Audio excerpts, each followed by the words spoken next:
Bu men ko'rgan eng ta'sirli hikoyalardan biri. Kechirasiz, sizga yordam kerakmi? Menga kerak emas. Unda menga yordam bering.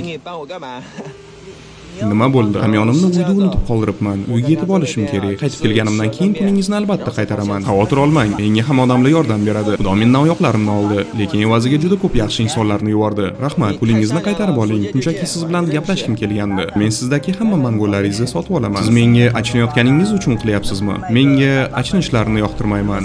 Iltimos, menga unday munosabatda bo'lmang. Achinish odamni zaif qilib ko'rsatadi, lekin u zaif emas, u kurashchi. Unda sizni tushlikka taklif qilsam bo'ladimi? Albatta, nega bunchalik qattiq mehnat qilasiz? Ota-onam qarib qolgan, nafaqa bilan yashash qiyin. Shuning uchun ishlayman. Oilamga yuk bo'lishni xohlamayman. Bu mahsulotlarni hammasini o'zingiz yetishtirasizmi? Ha, men sizga ijtimoiy tarmoqlar yuritishni tavsiya qilardim. Shundan ancha ko'proq daromad qilishingiz mumkin. Men bunaqa narsalarga juda tortinchoqman. Unda birinchi videolaringizni suratga olishga yordam beraman. Keyin natijasini ko'ramiz. Bo'ldi, men astoydil o'rganaman va albatta sizga minnatdorchilik bildiraman. Bu hikoya meni juda ta'sirlantirdi. Ba'zan odamga pul bilan emas, oddiy e'tibor bilan ham yordam berish mumkin. Yaxshi odamlar hali ham bor.